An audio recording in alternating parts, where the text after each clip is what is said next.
Today, we're taking a really close look at some fantastic phrases from a SpeakDuo lesson. These are perfect if you're aiming to really elevate your English speaking. And just a quick mention, if you haven't checked it out, SpeakDuo.com is an amazing place. You can meet people from all over, practice English on video calls, and seriously boost your confidence. It's great for actually using phrases like the ones we'll cover. Absolutely. It's one thing to learn them, another to use them fluently. So let's jump right in. These phrases are pretty essential for advanced learners, wouldn't you say? Definitely. They add a real depth and authenticity. They move you beyond just functional language into more nuanced, natural-sounding communication. Shows you really understand the subtleties. Okay, first up, let's unpack this one. To put aside something. Sounds simple on the surface, maybe, like just moving something. Well, yes and no. The core meaning is to ignore or stop focusing on something temporarily. But the key word there is temporarily. And it's often more about focus than a physical object. Right. So that temporary aspect is important. How does it differ from, say, just ignoring something? Or maybe delaying it? Because ignoring can feel a bit negative, like you're neglecting it. That's a great question. Ignoring often implies, well, completely disregarding something, maybe pretending it doesn't exist, or sometimes it's unintentional neglect. Delaying might just be procrastination, putting it off without a clear plan, but putting aside suggests a more deliberate action. It implies a conscious choice. You're acknowledging the thing, the task, the difference, the feeling, but you're choosing to set it aside, usually for a specific purpose. Ah, okay. So there's a strategy involved, like you're tabling it, but you know you'll come back. Exactly. It implies a conscious, strategic decision, often to prioritize a larger goal. It's not forgetting or avoiding indefinitely. It's a deliberate suspension. You're choosing where to put your energy right now. I see. So let's look at the example. Let's put aside our differences and work together. We hear this kind of thing in meetings, right? Or maybe in family arguments. Precisely. It doesn't mean the differences vanish. It means for now, for the sake of this project or this goal, we're choosing not to focus on them. It's a temporary truce for a shared objective. It signals maturity, doesn't it? Prioritizing the common good over individual issues. Absolutely. It shows you can see the bigger picture, or think about this in a work context. We had to put aside the long-term strategy planning to deal with this urgent client crisis. It's about shifting focus strategically. Okay, that makes sense. And for something like an IELTS speaking test or maybe a job interview, how might this come up? They might ask, what's something you've had to put aside to focus on a bigger goal? Yes, exactly. A good answer might be something like, well, recently I had to put aside my hobby, which is painting, to focus entirely on preparing for my professional certification exams. It was tough, but I knew the exams were the priority for my career right now. That's a solid answer. It directly uses the phrase and shows prioritization, sacrifice, goal setting, all good things. And in a professional setting, saying that shows your boss you understand priorities. I had to put aside the routine report updates this morning to finish the presentation for the board meeting. It shows you're managing your tasks effectively, making conscious choices. Right, very useful. Okay, let's move on. This next one. This one feels like it could be tricky. To twist something. My first thought goes to physically twisting, like a rope. It has that physical meaning, of course. But here we're looking at the abstract sense, to change or reinterpret something in a clever or unexpected way. Clever or unexpected. Okay, so how is that different from just changing something? Or maybe bending something, like bending the rules? Good comparison. Changing can be quite neutral or simple, just an alteration. Bending the rules usually implies stretching them slightly, maybe finding a gray area, but often still within some kind of accepted limit. It's usually minor. Twisting, however, it suggests a more significant shift. There's often a degree of ingenuity involved. Or sometimes, yes, even slyness or manipulation. It's about reshaping the meaning, the application, or the perception in a way that surprises people. It's often more fundamental than just bending. Ingenuity or slyness. So it could be positive or negative, depending on the context. Absolutely. Context is everything here. Take the example.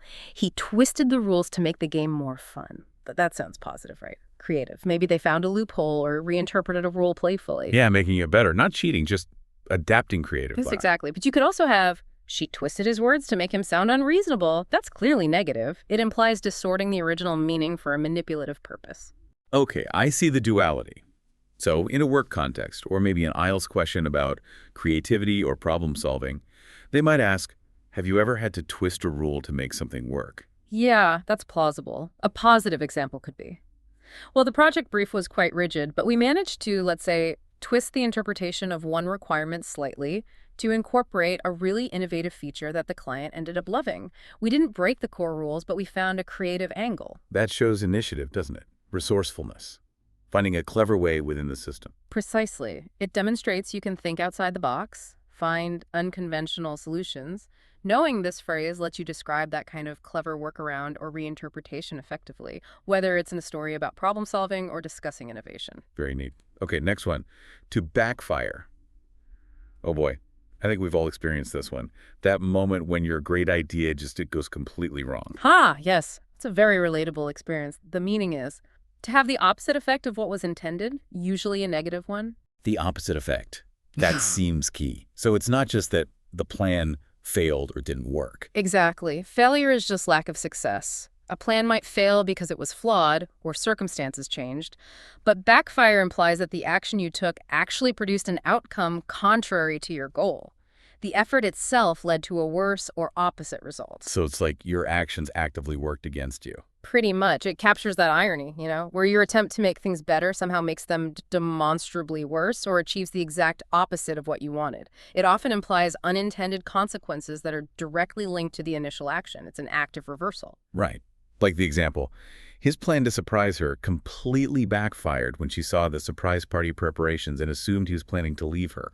A total misunderstanding triggered by the attempt itself. Ouch. Yes, that's a perfect, if unfortunate, example. Or in a work setting. The attempt to streamline the process by introducing new software backfired badly. Nobody knew how to use it, and productivity plummeted. The intention was efficiency, the result was the opposite.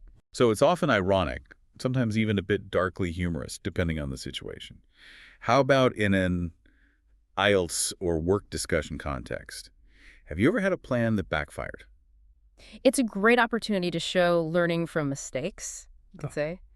Yes, early in my career, I tried to impress my boss by quickly fixing a minor bug myself without fully testing it. It backfired. My fix caused a much bigger system crash. It taught me a valuable lesson about caution and thoroughness. That shows self-awareness, humility, good qualities. You're not just saying you failed, you're describing that specific kind of failure where the action had the reverse effect. Precisely. It allows for a more nuanced story about challenges and learning, which is very useful in professional contexts or interviews. Okay, moving to something a bit more atmospheric, to give a vibe.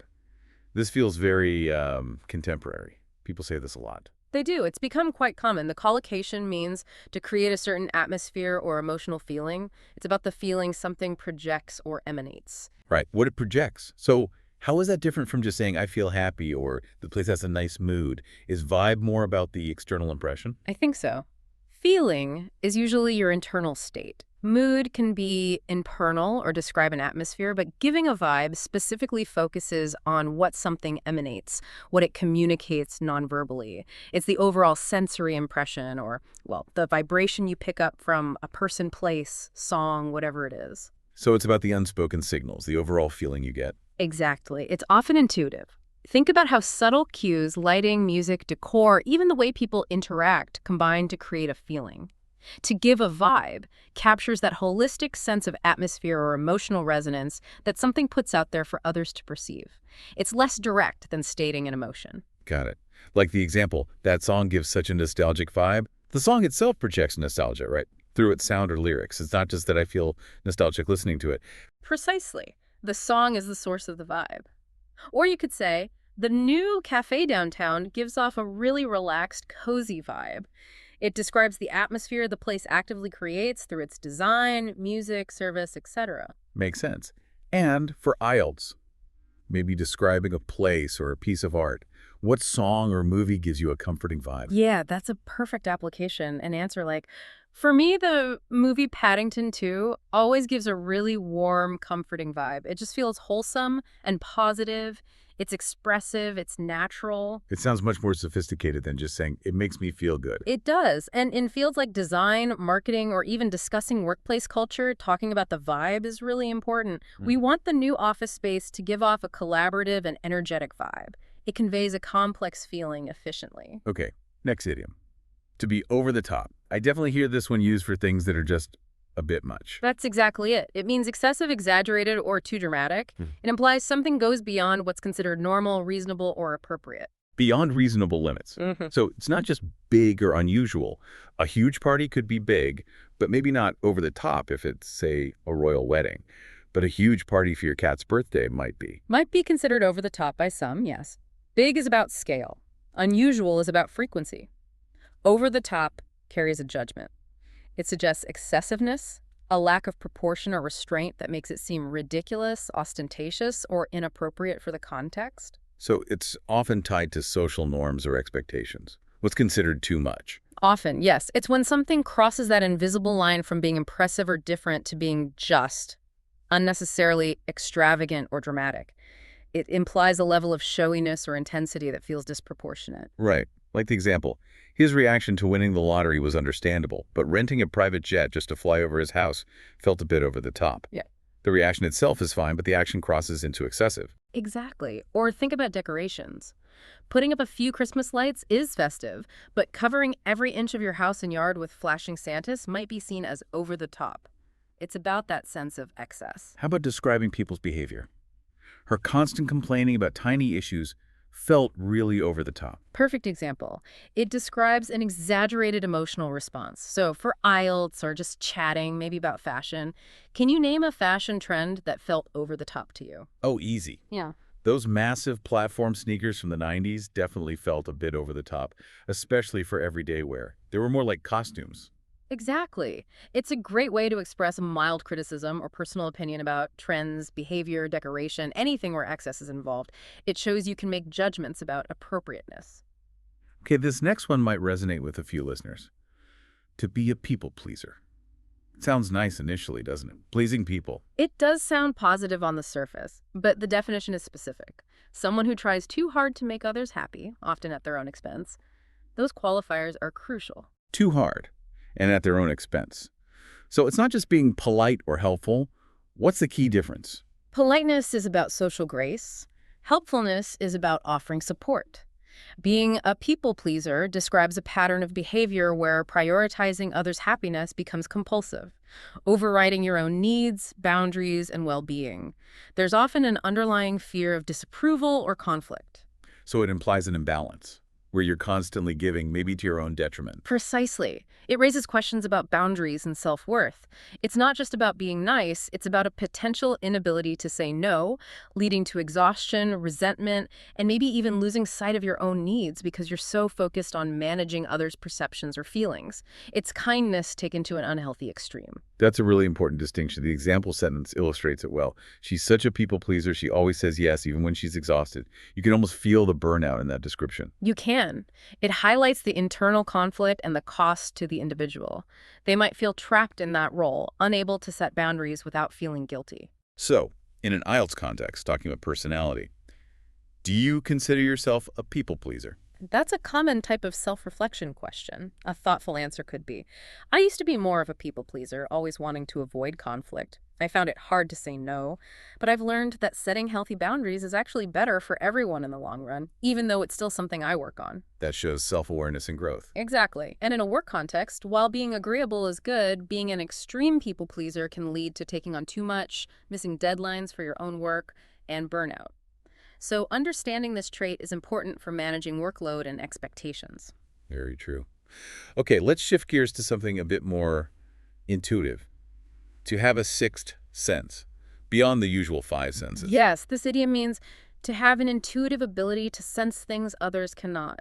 It implies a perception that isn't based on sight, sound, smell, taste, or touch. Intuitive. So it's different from just being observant or having good judgment. How so? Observing people notice details using their 5 senses. Good judgment involves logic and analysis based on evidence. A sixth sense implies knowing or sensing something without obvious evidence or logical deduction. It's that gut feeling, that hunch, that uncanny awareness that seems to come from nowhere, but often turns out to be right. So it's more like an instinct, a feeling you can't quite explain. Precisely. It's about tapping into something beyond the rational mind. That knowing that a particular situation feels wrong, or that someone isn't being truthful even when they seem perfectly normal on the surface, it suggests a deeper, almost subconscious level of perception. Like the example, she seems to have a sixth sense about people's emotions. She just knows when someone's upset, even if they're trying to hide it. Exactly. It goes beyond just reading body language. It's an innate, almost empathetic understanding. Or someone might say, he has a sixth sense for finding bargains. It implies an uncanny knack, not just diligent searching. Okay. How might you use this in, say, an IELTS answer? Do you think you have a sixth sense about anything? You could use it playfully or seriously. Well, I wouldn't call it psychic, but sometimes I feel I have a sixth sense about when it's going to rain, even when the forecast is clear. Or more seriously, I think parents often develop a sixth sense about their children's well-being. Right. It allows you to talk about intuition, instincts, maybe even things that feel a bit uncanny or unexplainable in a common, understandable way. Yes, it's great for personal anecdotes or describing those intuitive feelings we sometimes get. Okay, next up is a phrasal verb we use all the time when talking about the past. To grow up doing something. A very fundamental one. It means to spend one's childhood doing or surrounded by something. It links an activity or influence directly to your formative years. Childhood.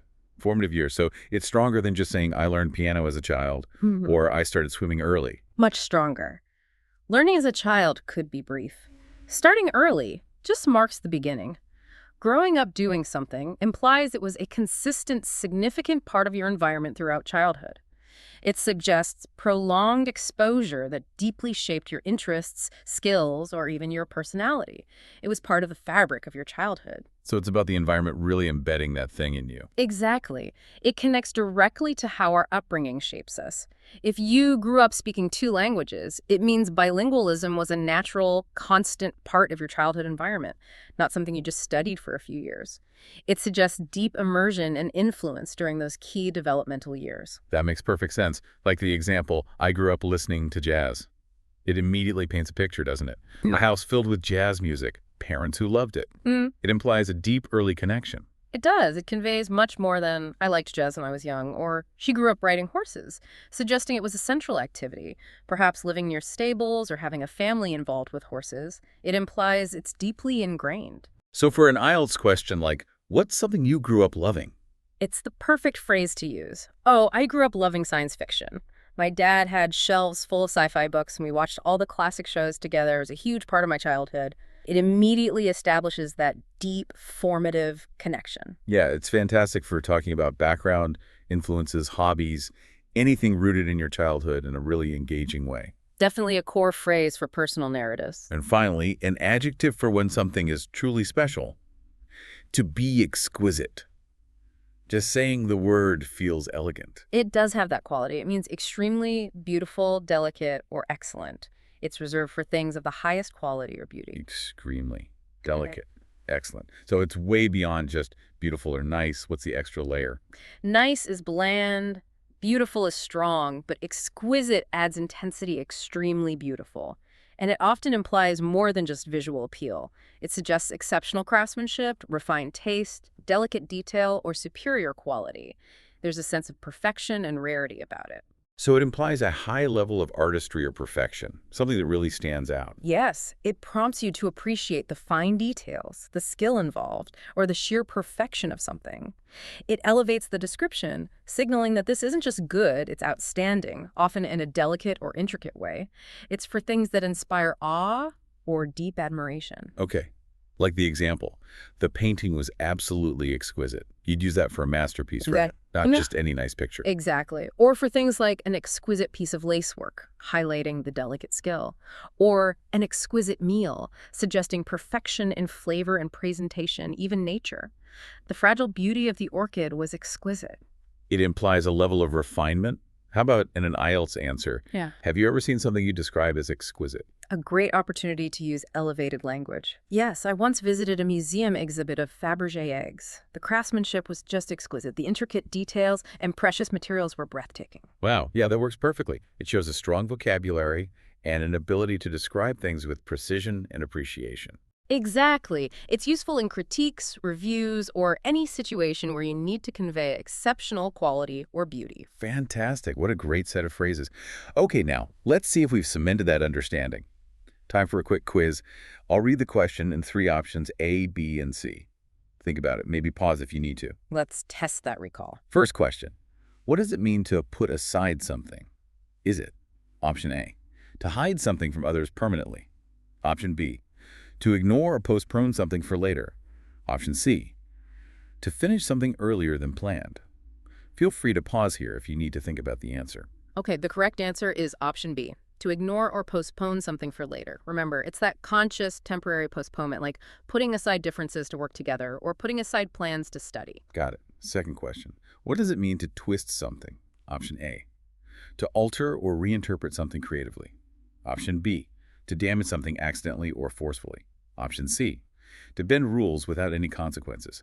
Take a moment to consider your choice. The best answer here is option A, to alter or reinterpret something creatively. Think about twisting rules to make a game more fun. It's that clever, sometimes unexpected, reinterpretation. Makes sense.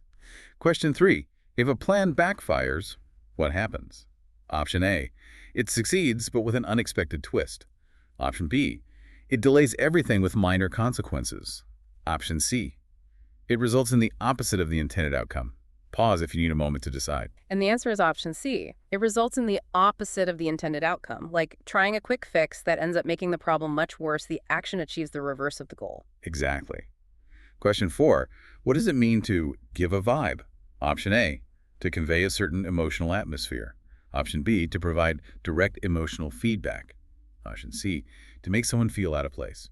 Ready for the answer? The correct one is option A, to convey a certain emotional atmosphere. Remember the song Giving a Nostalgic Vibe? It's about the feeling or atmosphere something projects. Perfect. Question 5.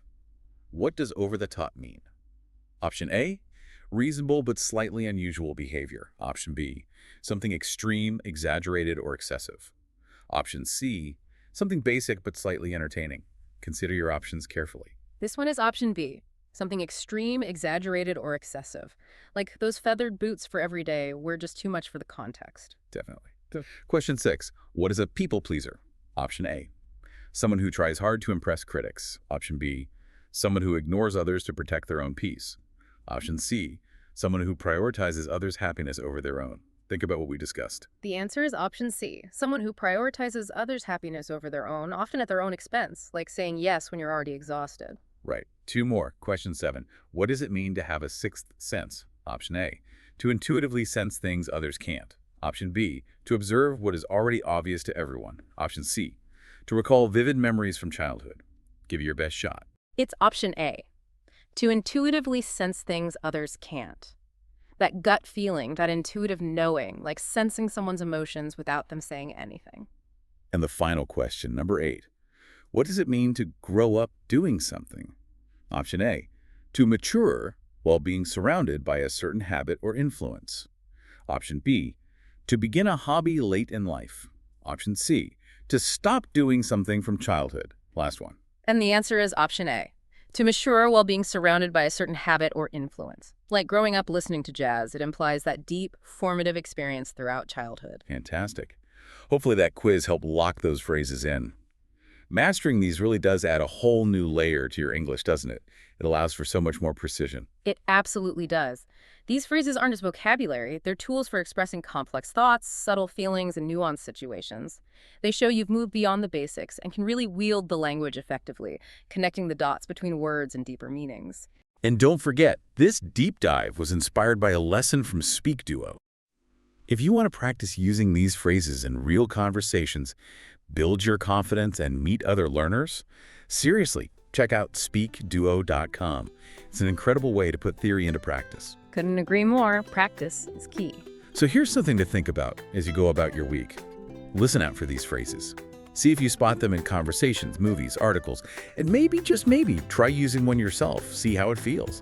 You might find it unlocks a way to express something you couldn't quite articulate before, making your communication that much richer.